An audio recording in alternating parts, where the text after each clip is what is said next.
Estamos começando mais uma edição de O Assunto É, falando de tecnologia e privacidade, com o advogado Rafael Freire Ferreira, que é especialista em Direito Público, material pela Universidade Gama Filho, especialista em Ciência de Dados pela Faculdade Metropolitana do Estado de São Paulo e mestre em Ciência Jurídica pela Universidade Autônoma de Lisboa. Ele vem pesquisando o assunto há 14 anos e é professor junto ao curso de Ciências Jurídicas da rede Unex e da Unesul Subaia, e coordena o Centro de Justiça e Cidadania da Unex em Itabuna. Doutor Rafael, a privacidade acabou? Bom dia a todos que nos acompanham, tanto ao vivo como posteriormente, que fica disponível na internet. Obrigado pelo convite, obrigado a todos da equipe da TVI, principalmente obrigado ao amigo e confrade da Academia Grapiúna de Artes e Letras, o nosso jornalista Kleber. É uma honra, como eu disse, estar aqui para falar de um tema tão importante, um tema que nós temos uma verdadeira paixão, porque envolve a nossa vida, envolve o nosso dia a dia, envolve, de fato, tudo que vai estar além daquilo que nós enxergamos.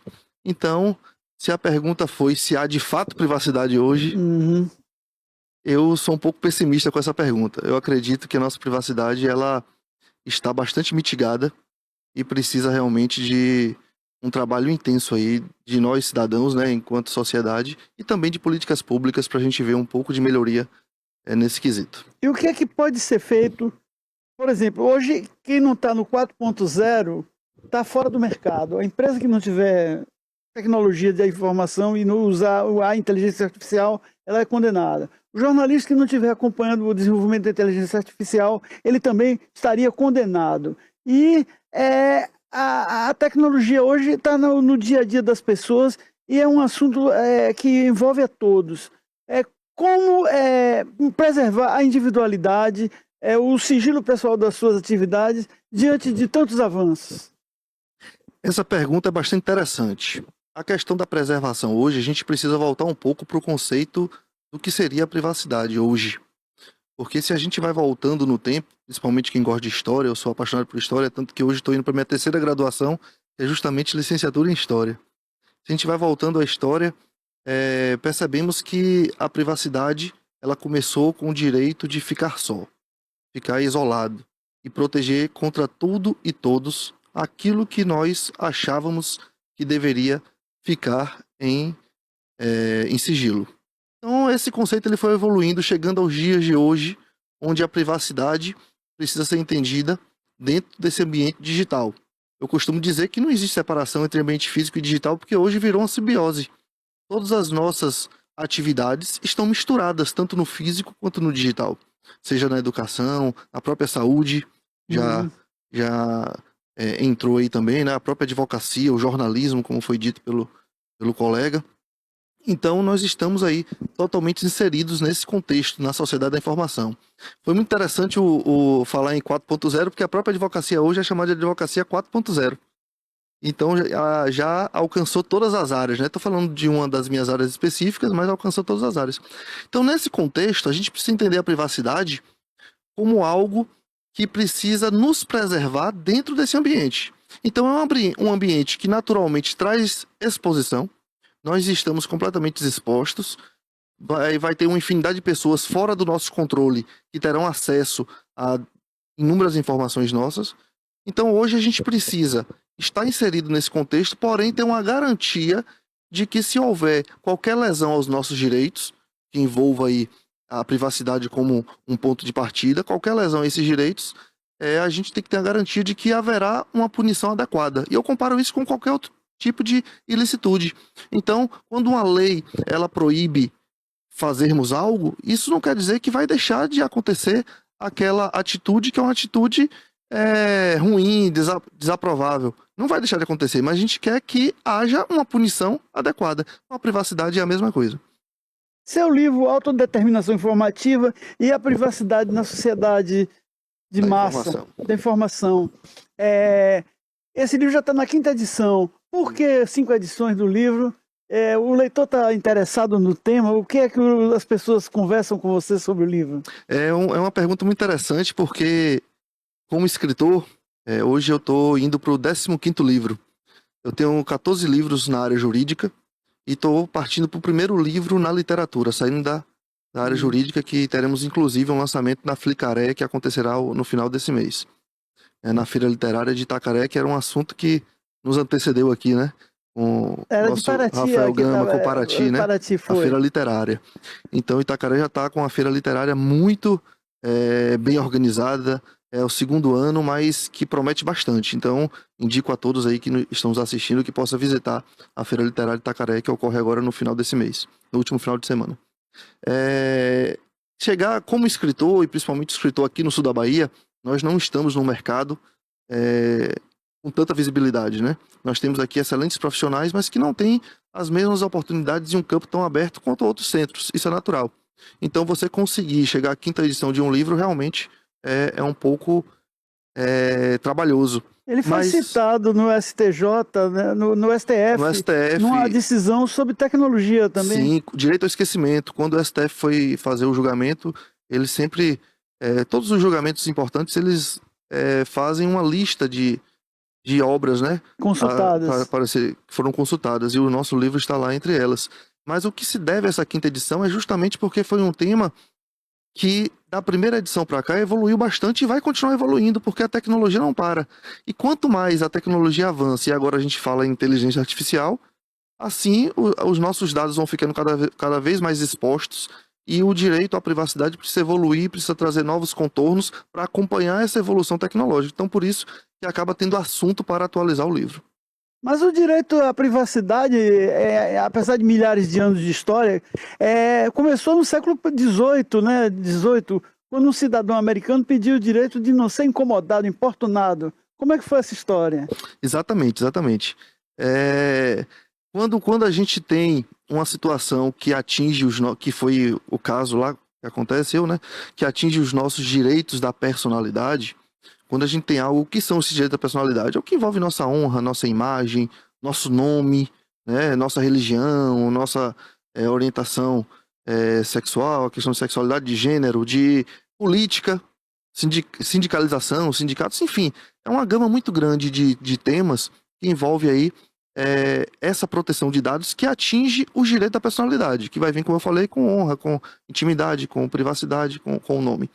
Então, naquele momento, como não tinha ainda esse contexto atual, era ficar só, não ser incomodado. Então ele queria, naquele momento, que nenhum folhetim, por exemplo, de papel que era entregue nas portas, nem isso acontecesse. O santinho do político não queria receber também. Hoje seria mais ou menos apagar o que está na internet.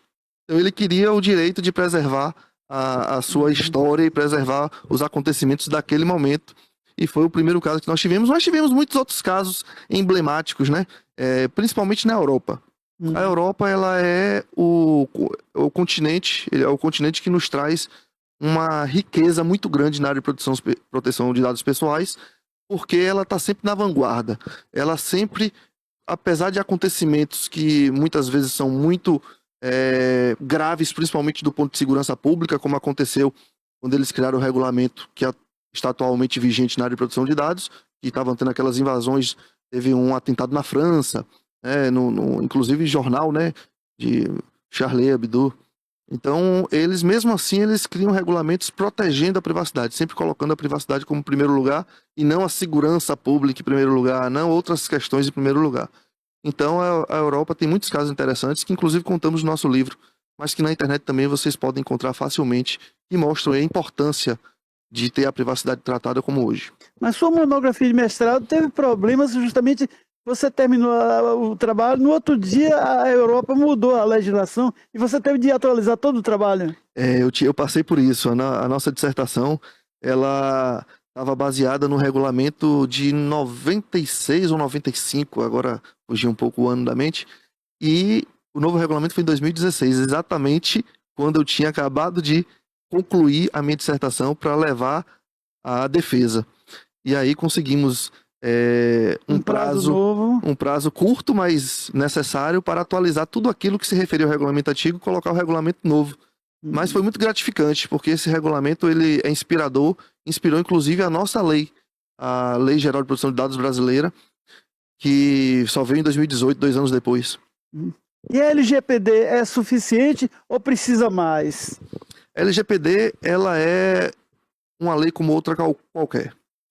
Que no Brasil, nós temos uma frase infeliz, mas que é verdadeira, que diz assim: a lei não pegou. Não é? Isso é uma questão assim ultrajante. Porque você falar que a lei não pegou é você declarar a falência das nossas instituições. E essa frase de que a lei é para ser desrespeitada? Aí terminou de colocar a última pazinha, né? De cal. Exatamente. Então, diante desse cenário, uma lei por si só, ela não diz nada. Né? Então, a lei ela precisa vir acompanhada de conscientização. Isso que nós estamos fazendo aqui agora é um momento como esse, né? Conscientizar o público. E ela precisa vir acompanhada de políticas públicas. Então, por mais que alguém que esteja me assistindo, ele seja, por exemplo, um liberal, né? Mas se você for estudar o conceito de liberalismo realmente na sua essência, você não abandona por completo o poder estatal. Né? As coisas têm que ser associadas, têm que caminhar de mãos dadas, porque sem políticas públicas a gente não consegue realmente fazer com que a lei seja de forma eficaz aplicada. Então a gente precisa de conscientização da população e de políticas públicas para que essa LGPD realmente cumpra o seu papel. Quais seriam essas políticas preferenciais a serem atacadas? E se as penas também para as punições dos crimes não são muito lenientes? Por exemplo, quando o cara é estelionatário, ele pega 2 a 4 anos de cadeia, em média, e isso não dá nem cadeia, dá você usar a tornozeleira eletrônica no máximo e não ir a bar e tal. Isso aí é punição? Bem, eu acredito que nós temos leis com punições suficientes. Minha opinião pessoal. O que nos falta realmente é ter um maior rigor na aplicação delas. Né? Uma maior seriedade. Não estou aqui dizendo que nossas instituições não têm seriedade. Mas quando eu falo de seriedade é num contexto realmente de eficácia. O agravante do crime continuado ser punido recidivelmente, novamente, né, outras vezes e tal. É como inúmeros exemplos que a gente fala que o crime compensa, né? Então acho que falta um pouco mais de rigor na aplicação, porque nós vivemos num país extremamente legiferante, onde tudo é lei, né? E muitas vezes leis que são feitas a toque de caixa para dar uma resposta social, mas que depois ela não vai ter qualquer tipo de aplicabilidade nem repercussão social, porque ficou apenas no papel, como nós falamos. Então aquela famosa, como a gente fala lá na faculdade de Direito, a gente fala letra morta, no sentido de que as letras estão ali, mas que não tem qualquer vida, né? Qualquer aplicação. Então não é isso que a gente precisa. Fazer mais leis, mas e a aplicação delas? Então, eu acredito que nossas leis são suficientes. Por exemplo, trazendo para o nosso contexto, nós temos a ANPD, que é a pessoa jurídica responsável por fiscalizar, punir e aplicar todas as regras previstas na Lei Geral de Proteção de Dados. A ANPD, ela é autônoma, apesar de ser federal, ela não está subordinada à União, ela é autônoma, ela tem seu quadro de pessoas competentes para geri-la, e tem um canal aberto que respeita inclusive a nossa Constituição Federal quando fala de participação popular na gestão pública. Tem um canal aberto para que possamos denunciar. Então, por exemplo, a Polícia Civil, ela jamais começará uma investigação se ela não tem conhecimento daquele crime. A mesma coisa a NPD, ela precisa ter conhecimento do que está acontecendo. Tem coisas que se tornam conhecidas pelo próprio meio que a gente está vivendo digital, que está viralizando e as informações chegam rapidamente. Mas tem muita coisa que acontece com você aí individualmente, enquanto cidadão, que diz respeito aos seus dados pessoais, que ninguém está sabendo. Então você pode acessar esse canal, que é pelo site da ANPD, ANPD, né? A Agência Nacional de Proteção de Dados Pessoais. Então você pode acessar o site, vai ter o canal lá para denúncia e denunciar, porque a partir dessas denúncias a gente pode começar a ver ali a coisa acontecer. Quais são os crimes desse tipo mais comuns e que problemas já chegaram ao seu escritório? Crime, a gente parte para o Código Penal que naturalmente pode acontecer. Uma lesão a um dado pessoal pode ter uma repercussão perante a LGPD, que vai ser uma repercussão administrativa, onde a NPD vai tratar. Por que administrativa? Porque a NPD ela vai investigar, vai punir aquele banco de dados, que por trás dele vai estar uma pessoa física ou uma pessoa jurídica. Porque qualquer pessoa física ou jurídica que tenha banco de dados e que venha trazer uma lesão aos dados pessoais, poderá ser punido pela NPD, isso é uma punição administrativa. Mas pode ter uma repercussão civil, que são os casos que eu tenho, no âmbito civil, onde vai ter uma repercussão aos seus direitos patrimoniais ou extrapatrimoniais. Patrimoniais é quando te traz prejuízo financeiro. E extrapatrimonial é quando te traz um dano moral, um dano ao seu direito de personalidade. Ou pode ter repercussão penal, que aí já tem que haver uma denúncia, né? Tem que fazer o boletim de ocorrência para que dê início a um processo de investigação criminal. E quanto à repercussão civil, a gente precisa provar, que é a minha área, a gente precisa provar que existiu de fato uma lesão a ti, aquela pessoa que o dado pessoal de alguma forma foi vazado ou foi utilizado de alguma forma, precisa ter uma repercussão ao teu patrimônio ou à tua moral. Porque se não tiver repercussão desse tipo, não vai ter indenização. Vai ter a questão administrativa, vai ter a questão penal, mas pode não ter a civil. Então a civil precisa de fato provar que te trouxe um prejuízo. E o hacker que ele trabalha na internet profunda, como é que faz aí para trabalhar com a isso? Deep Web. Deep Web, Esse é um caso que realmente, tanto eu como você, por mais que nós estudemos o assunto, a gente não vai ter como trazer uma solução para isso. E a gente precisaria realmente, quando a gente falou de políticas públicas, nesse caso aí, de delegacias especializadas, né? Eu vi recentemente uma notícia que foi criada uma delegacia especializada aqui na Bahia para crimes digitais contra criança e adolescente. Já é um avanço muito grande, né? Principalmente quando se fala de pornografia infantil, né? Mas não é só isso, né? E aí, se a gente não tem delegacias capazes de realmente rastrear a internet, os crimes não serão solucionados. E a Deep Web é justamente, como você falou, o submundo onde geralmente não se chega. Onde geralmente não se chega. Isso é um problema muito grande. Compra droga, compra arma, aluga assassino. Sim.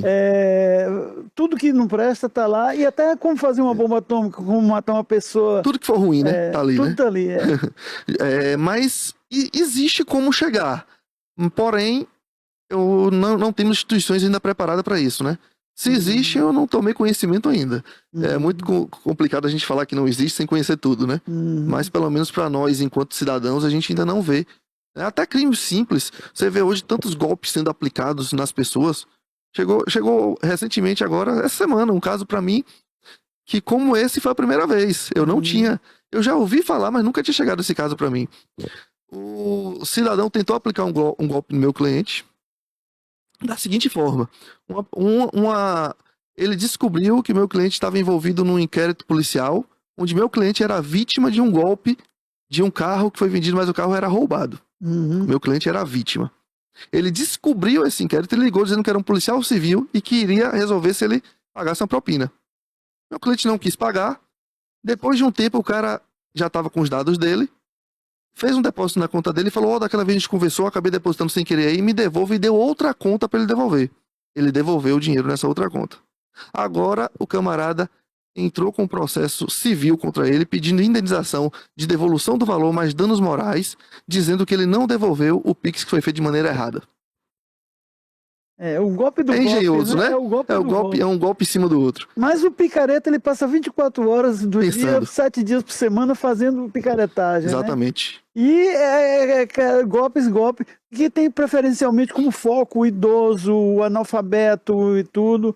E vai na casa da pessoa, troca o cartão de crédito, pede o chip, que é justamente onde está o segredo do cidadão. Como proteger o idoso dessas coisas? Os bancos hoje fazem até campanhas publicitárias na televisão e tudo. Não receba isso, não confie e tal. O Banco do Brasil faz isso, eu acho que o Bradesco também faz, o Itaú. E aí, como é que fica? Porque eles estão também penalizados quando há esse tipo de golpe, os bancos, né, as instituições. Com certeza, traz prejuízo, né? Muitas vezes eles não estão diretamente envolvidos, mas não criaram mecanismos suficientes de proteção, né? Quando eu falo que muitas vezes não estão diretamente envolvidos, é porque já tivemos casos onde próprios funcionários aplicam golpe nos aposentados, né? Aí o banco toma providência para mover uma demissão por justa causa, enfim. Mas a maioria, eles não estavam diretamente envolvidos, mas os mecanismos de segurança eles precisam cada vez mais serem eficientes. E isso passa justamente também pela conscientização, como acabou de ser tratado aí por ti. Eu fico aqui toda hora pensando em senhor, mas já foi advertido, né? Que não me chame de senhor. Eu fico pensando porque eu já sou 77 anos, aí acaba. É um exercício mental aqui. Mas é uma questão que me preocupa muito. Sabe por que me preocupa muito? Porque muitos idosos hoje, eles estão sendo levados a fazer sozinho a fraude. Eles são o instrumento do golpe. Então eles vão lá e colocam a senha deles, eles vão lá e colocam a fotografia deles numa selfie, eles vão lá e colocam a localização da casa que ele está lá fazendo aquele procedimento. Eles foram induzidos àquilo por golpe. Aí, para nós advogados, existe muito processo que nós ganhamos, a gente consegue reverter, mas é muito mais difícil, porque como foi dito aqui por ti, estão cada vez mais engenhosos. E com isso, eles já estão percebendo que levando o próprio idoso a fazer o procedimento, vai ser muito mais difícil o idoso provar que caiu no golpe, porque foi ele que fez espontaneamente. Foto dele no presente que ele recebeu e tal. Exatamente, e colocar a senha lá dizendo que ele vai reverter um Pix que foi feito errado. Enfim, essa é a parte que me preocupa bastante. Mas as outras questões onde o idoso não tomou conhecimento e a coisa aconteceu, procure um advogado da sua confiança. Porque um advogado da sua confiança, ele vai saber exatamente o que fazer. Todo empréstimo, financiamento, ou qualquer outro tipo de lesão financeira que você idoso teve, ou que não seja idoso, qualquer pessoa. A gente tá falando de idoso porque é um polo fraco, né? Da relação, que muitos por não ter conhecimento digital, enfim. Mas qualquer pessoa que esteja me ouvindo, que você teve aí qualquer tipo de lesão com algo que você nem tinha conhecimento, ou até tinha conhecimento, como às vezes você liga, por exemplo, para tomar uma informação, quando você vê, você não queria nem fazer aquele procedimento, né? Tomar informação, por exemplo, de uma simulação de um empréstimo. Depois, quando você vê o empréstimo apareceu sem você ter confirmado, você estava apenas pegando informações. Mas, enfim, qualquer caso desse tipo, procure um advogado da sua confiança. O advogado vai saber exatamente o que fazer e você, com certeza, vai conseguir o ressarcimento desse seu prejuízo e vai conseguir também o dano moral em cima disso, quando realmente você não fez aquilo ali. Porque aquelas pessoas que fazem e depois querem dar algum tipo de aquela famosa frase João sem braço, né? Aí o judiciário vai estar atento também a essas questões. Agora, tem muito comum também que os picaretas trabalham até com centrais telefônicas e tal, e chamam as pessoas por telefone, eles ligam assim, aí dizem, aqui é o banco tal, a agência de segurança, o senhor tem aqui um depósito de R$4.770 feito no nome de fulano de tal, esse depósito, se o senhor fez, diz que 1, se não foi, diz que 2. A pessoa deve discar algum desses dois números? 1 ou 2? Eu não sei te dizer se do outro lado o que você discou está sendo exatamente identificado. Porque hoje a tecnologia é tão avançada, né? Não bota um vírus no seu... Mas o simples fato de estar clicando ali, não. Porque você está clicando no teclado do seu celular. O que você não pode estar clicando é em links. Abrir documentos, clicar em links. Qualquer tipo de arquivo que chegue para você, que você não tem confiança naquela pessoa, ou seja uma pessoa de sua confiança, mas é algo que ele não tem costume de mandar. É uma pessoa da sua confiança, mas é algo que... essa pessoa nunca me mandou isso aqui. Primeiro, averigue. E se for algo desconhecido, nunca clique. Eu costumo dizer que a curiosidade é o que vai ser mais prejudicial nesse momento. Então, pode vir por e-mail. É o famoso phishing, pescaria. Eles estão tentando pescar alguém. Então isso pode vir pelo seu e-mail, pode vir pela sua mensagem de SMS ali, a mensagem de texto do celular, pode vir por WhatsApp, né? Pode vir pela rede social ali no chat, enfim, pode vir por qualquer meio. Esse é o mais perigoso, porque você estando ali, conversando no telefone e clicar numa tecla, o perigo aí é que a pessoa vai perceber que você está apto a cair no golpe. Porque você clicou na tecla, você já começou a acreditar no que ele disse. Então a partir daí ele já vai trazer novos elementos para aquele golpe poder continuar. Sim, e vem cá. E o trambiqueiro, ele também usa as redes sociais, sequestra a rede social do indivíduo. Eu tenho um Facebook, tenho um Instagram, e esse Facebook, esse Instagram é sequestrado. E como é que o cara faz para não cair nesse H?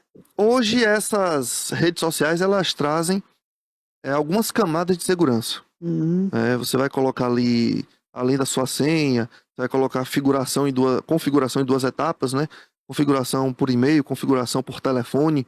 Então, essas etapas, essas camadas de segurança, a pessoa, para poder hackear, ela vai ter que vencer todas as etapas. Uhum. Ela vai ter que vencer a etapa da senha, vencer a etapa do seu telefone, vencer a etapa do seu e-mail. Então, o primeiro passo do cidadão é esse aí. O primeiro passo é ele tentar se precaver com todas as camadas de segurança existentes.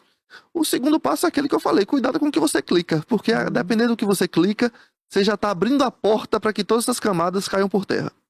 Agora, a gente falou no início de inteligência artificial, essa semana o Prêmio Nobel de Física e o de Química foi destinado a pesquisadores que trabalharam em áreas diferentes na área de inteligência artificial. O que é que a inteligência artificial envolve hoje? Onde é que ela está? Em tudo. Uhum. A inteligência artificial está em tudo. E a gente começou essa entrevista hoje falando justamente do profissional que não estiver inserido, né, nesse contexto, né? Uhum. A gente começou falando sobre isso.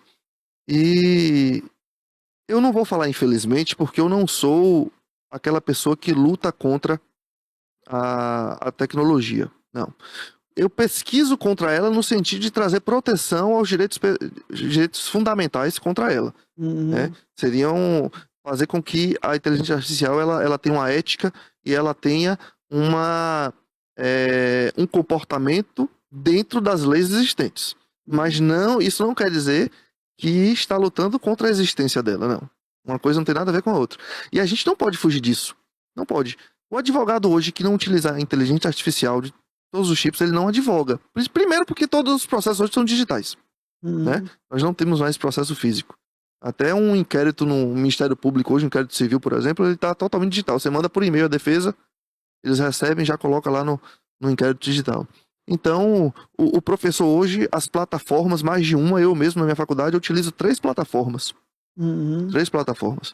Então, como escritor, se eu não utilizar aí todo o que a tecnologia traz, eu não vendo nenhum livro. Eu tenho que estar dispondo aí dessas plataformas para poder divulgar os meus livros, né? E muitas vezes até você criar imagens, você que não tem o talento de desenhar, você está precisando de uma imagem específica, hoje a inteligência artificial faz. Estou falando de coisas simples, mas até mais complexas. Na minha área especificamente de advogado, eu costumo dizer que o que não pode acontecer é o advogado deixar a inteligência artificial substituir a intelectualidade. Uhum. O intelecto é seu, porque quando um cliente deposita um processo em suas mãos, ele não está depositando apenas um processo de centenas que você tem, não. Ele está depositando as esperanças dele em algo que para ele é algo que está mexendo com ele. Para ele é muito importante. Então a intelectualidade não pode substituir, mas atividades que não são intelectuais, que acabam roubando nosso tempo, ela vai ajudar muito, por exemplo, a revisão de um texto. Agora, por exemplo, você fazer uma petição já no chat GPT, num veículo desse, não coloca em xeque o trabalho do advogado? Coloca. Foi justamente o que eu acabei de te dizer, porque se você faz uma petição trazendo a tua pesquisa, o teu intelecto, né, tudo aquilo que você aprendeu, porque se você se coloca como especialista em determinada área, você tem que ter conhecimento naquela área, senão você é um charlatão, não é verdade? Então, você desenvolveu a petição personalizada. Depois dela pronta, por exemplo, você querer economizar um tempo pedindo para ele dar uma revisada ali na sua ortografia, no seu português, na sua formatação, totalmente aceitável e não tem nada de antiético nisso. Ela está te ajudando em tarefas rotineiras. Mas substituir o teu trabalho de analisar o caso personalizadamente, aí você está sendo antiético.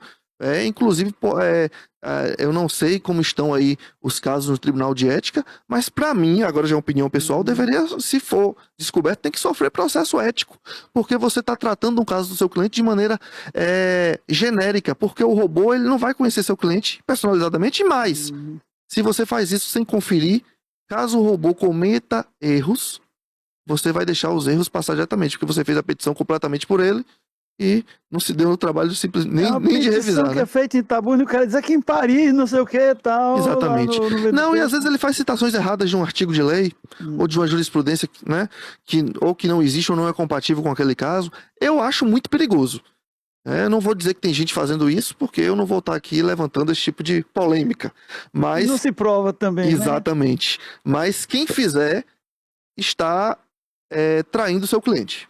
E diante desses avanços tecnológicos, a área acadêmica está reagindo a isso? Você acha que as faculdades estão formando profissionais atentos e já preparados para esse novo mercado, para essa nova situação? Ou ela prepara o cara já para o direito do século passado, digamos assim? Eu fui passar um projeto de pesquisa a uma turma minha. Isso veio na mente agora com sua pergunta. E aí, o projeto de pesquisa, cientificamente, seguindo as normas da Associação Brasileira de Normas Técnicas, a ABNT, ele tem alguns elementos da pesquisa. Ele traz o problema, ele traz a justificativa, ele traz objetivo geral, objetivos específicos, enfim. Aí eu virei para os meus alunos e falei bem assim: vocês podem utilizar o chat GPT que vocês estão iniciando, eram alunos, eu acho que de terceiro semestre. Vocês ainda estão no início do curso, são 10 semestres, ainda não têm uma grande afinidade com a pesquisa. Vocês podem utilizar o site GPT para ele te dar um esqueleto do seu projeto. Ele vai lá te dizer como fazer o problema, como fazer o objetivo, como fazer... Porém, esse esqueleto aí você vai pegar e o conteúdo você vai trocar, vai ser seu. Você vai pesquisar, porque nas referências tem que estar a fonte que você pesquisou, e você vai, a partir desse esqueleto que ele te deu, já que a maioria estava reclamando que nunca tinha feito, não tinha experiência, eu falei, eu vou mandar modelo e você também pode recorrer à inteligência artificial. Aí um aluno virou assim: até você, professor, mandando usar o site GPT? Eu falei, meu amigo, acho que você não está entendendo o que eu estou dizendo. Eu não estou mandando você utilizar o conteúdo dele. Eu estou mandando você utilizar o roteiro dele. Porque existe uma técnica como uma receita de bolo a ser seguida. Mas o conteúdo disso aí é você que vai dar. A pesquisa é sua. Porque nas referências tem que estar compatível com aquilo que você está escrevendo lá. E muitas vezes, se você fizer diretamente pelo chat, a grande maioria das vezes, as referências não vai ter nada a ver com o que está sendo dito lá. Às vezes você não acha nem a referência na internet. Então, é muito perigoso você fazer diretamente e entregar lá, porque se o professor realmente tiver o cuidado e for olhar, ele vai descobrir. Porque a linguagem é muito parecida, a forma de escrever é muito parecida, é robotizada. Então existe um padrão, o algoritmo ele cria um padrão. Então o aluno ele tem que aprender a utilizar aquilo como uma ferramenta de facilitação do seu trabalho e não como uma ferramenta intelectual. Porque se ele substituir o intelecto dele, foi o mesmo que eu falei para o advogado, se ele substituir o intelecto dele pelo intelecto da inteligência artificial, ele não está aprendendo nada. Ele vai sair, vai entrar no mercado sem saber nada e vai fazer a petição do mesmo jeito que ele fez os trabalhos na escola. Hoje tem muita gente escrevendo está, o R e o acento. Troca o R, troca o acento e tal. Isso denota... E textos assim que são incompreensíveis até nas redes sociais, se você for ver. O que é que isso é? As pessoas estão lendo menos, estão vendo mais a internet? Qual é o problema? A gente tem tido essa sensação na faculdade. A gente tem recebido cada vez mais alunos com... Isso é geral, porque eu converso com alunos de outras universidades públicas e privadas e a sensação é geral. A sensação é de que estão lendo cada vez menos. Você tem as exceções, né? Tem alunos ali, a maioria, justamente por causa de uma criação, né? Um contexto familiar, acaba vindo ainda com uma leitura bastante produtiva, enfim. Mas nós temos aí um grande número de alunos hoje que tem preguiça de ler, mas isso se deve a toda uma conjuntura. A gente não pode imputar isso apenas aos professores da base. É porque também a cultura de hoje é mais visual, né? As pessoas mais acessam a televisão, mais acessam a internet, mais acessam aos vídeos. Podemos inverter os papéis aqui? Podemos. Por que o jornalista hoje traz praticamente tudo o que ele quis dizer na chamada e muitas vezes ainda diz o tempo da leitura que a pessoa vai gastar naquele texto? Não, o tempo da leitura eu acho que já é a inteligência artificial colaborando. Está colaborando. Agora a manchete nas redes sociais, de notícia, o blogueiro sensacionalistas e tal, faz o mesmo texto e bota 5, 6 títulos para ver se algum deles é lido. E tá. Porque ele sabe que muitas vezes o texto nem será lido, vai ficar só na manchete, né? Fica na manchete. Então, tem que ser, quanto mais atrair, né? É. Então por quê? Porque a leitura hoje tem sido cada vez mais dinâmica, né? As pessoas não querem perder tempo lendo. E eu vejo na internet, nas redes de coisa, muito texto que eu sei que ali é de inteligência artificial, sabe? Por exemplo, notícia do Flamengo eu recebo muitas vezes, porque eu sou flamenguista, aí a televisão... Nós somos. Aí já aparece na minha página lá de notícias, muita notícia do Flamengo, de futebol, não sei o que, as coisas que eu O gosto. algoritmo tá te direcionando. Direcionando, Antes, eu sou péssimo de nomes. Eu sou péssimo de nomes. Nome de pessoas, por exemplo, fisionomia, quase nunca eu esqueço. É difícil esquecer a fisionomia. Agora, nome, eu sou péssimo. Então, eu não tô... eu acho que é Black Mirror, uma série da Netflix.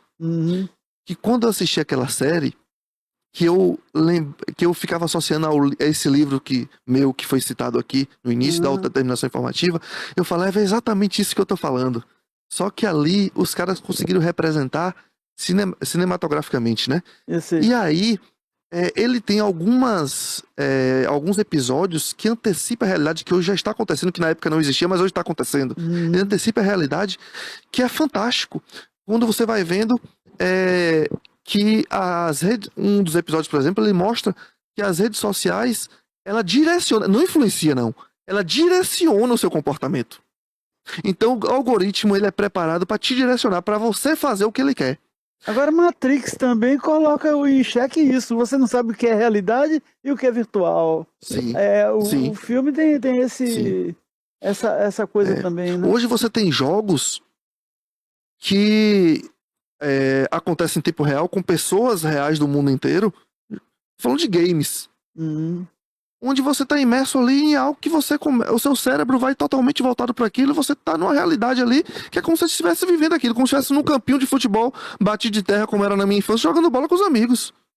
Então, de tal forma que está entrando na mente das pessoas. E está sendo assim com tudo. A gente falou aqui que as pessoas estão lendo cada vez menos. Mas veja essas mesmas pessoas quanto tempo está gastando lendo comentários dentro de um post na rede social que ele achou interessante. Ele vai lá ler os comentários. Tem um filho com uma mulher errada, não sei o que. Aí ele vai ler os comentários. Ele gasta meia hora lendo os comentários e rindo. Agora, você, numa palestra que você fez na academia outro dia sobre esse fim da privacidade, você comentou, inclusive, casos que são globais, que ocorrem no Brasil e tal. Começou com o Ronaldo, com aquela menina que ele matou, né, aí nos anos 50, que teve... O caso aí da Cury, que chegou ao STF, né? Sim. Foi um caso que chocou muito a população brasileira, onde essa menina, ela foi estuprada e lançada do prédio em Copacabana para simular o suicídio por um grupo de pessoas, né? Você até falou o nome aí, mas eu não recordo os nomes, Ronaldo, né? Obrigado aí que eu não recordava o nome. E esse caso, ele passou por todas as instâncias até chegar ao STF.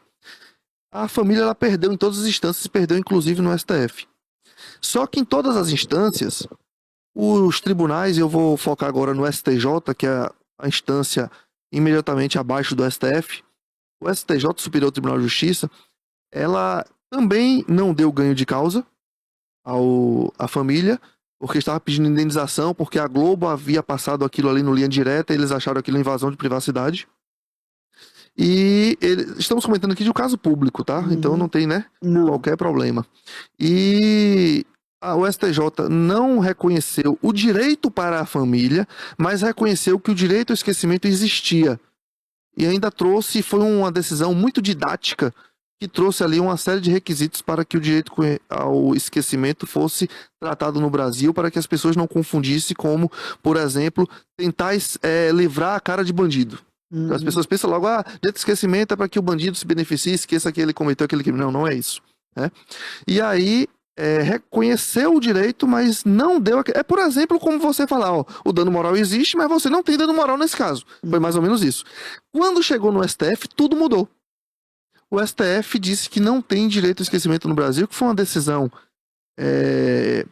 para mim, opinião pessoal, foi totalmente desacertada do STF. E o STF não agiu bem aí nessa decisão, porque todos os casos no Brasil e no mundo sempre reconheceram e mostrando a compatibilidade com a nossa Constituição, provando que existe a compatibilidade.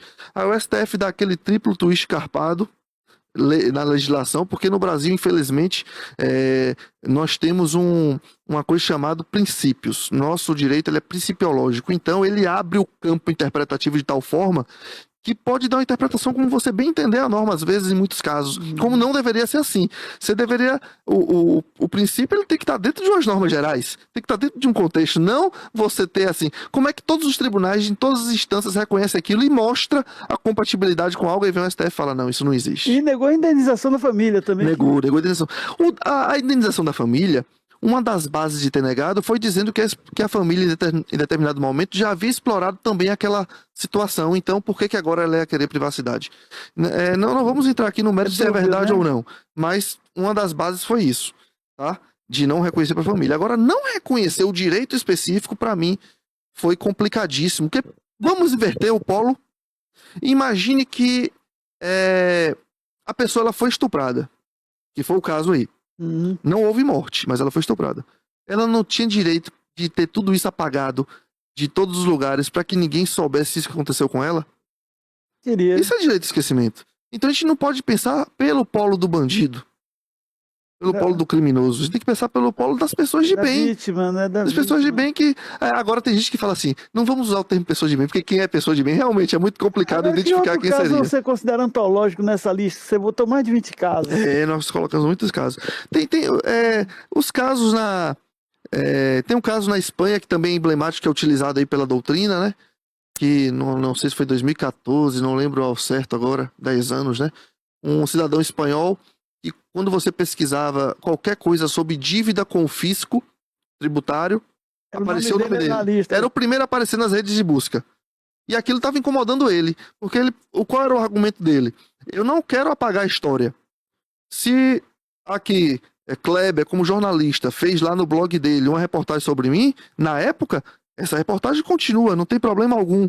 Mas eu quero que os sites de busca tirem meu nome ali logo de cara. Eu não quero apagar a história nem o que foi reportado. E ele não era mais devedor nem nada. Não, ele já tinha pagado tudo, não devia mais nada e estava tudo nos conformes. Então, ele ganhou a causa e o nome dele foi retirado dos buscadores da internet, não das reportagens. Ou seja, o direito ao esquecimento não é apagar a história.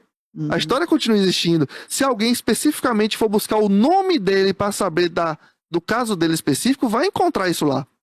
Mas o nome dele não vai estar aparecendo em primeiro lugar na hora que você bota lá dívida com fisco. Isso é direito ao esquecimento. Como nós estamos terminando e nós temos um tempo para conversar, o que é que você deixa para os seus ouvintes, para o público, em termos de tecnologia e privacidade? O que é que se deve fazer? O que é que você lhe preocupa hoje mais? Para meus alunos, em primeiro lugar, eu peço ética na utilização da inteligência artificial, de todas as ferramentas existentes, mas não deixe de usá-las. Aprenda a utilizá-las com inteligência, com ética, para que você tenha ela como uma ferramenta, como, por exemplo, nós aqui. Na minha infância eu não tinha internet, então como é que a gente estudava? Nem celular. Nem celular. O próprio WhatsApp é recente, né? Recente para mim, eu tô falando. Não, eu tenho alunos que já nasceram nesse contexto, né? Mas a gente não tinha isso. Quando surgiu, por exemplo, um buscador na internet, os professores na época falavam, vai acabar com tudo, isso aí ninguém vai querer mais estudar. Não acabou com tudo. A mesma coisa é agora. Então basta você entender que aquilo ali é uma ferramenta à sua disposição, que você vai utilizá-la com inteligência, mas para aprimorar os seus conhecimentos, não para roubar de ti o conhecimento. Porque quando ele vai produzir sozinho, você não está adquirindo conhecimento nenhum. Para o cidadão em geral, em relação a isso aí, principalmente em relação àquele nosso assunto de fraudes, de golpes, o que a gente deixa aí de mensagem é que a gente tenha desconfiança. Desconfie de tudo que chega para você, que você não tenha total confiança naquilo ali. Então desconfie. Por exemplo, uma mensagem do seu banco que chega pelo aplicativo do banco, isso é confiável.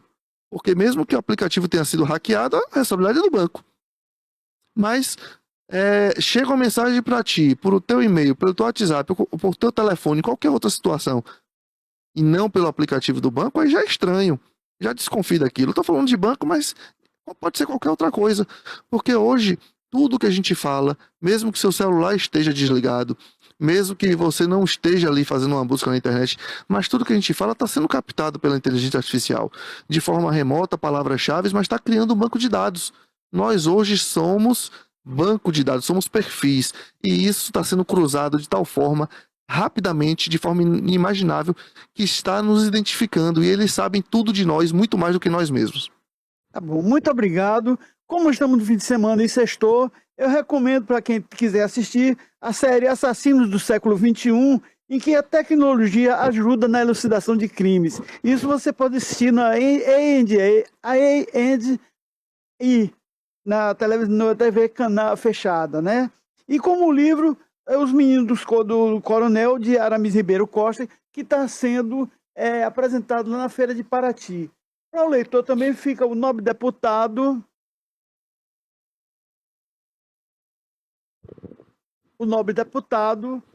um relato chocante e verdadeiro de como nasce, cresce e se perpetua um corrupto na política brasileira, de Marlon Reis. Bom final de semana para todos e obrigado.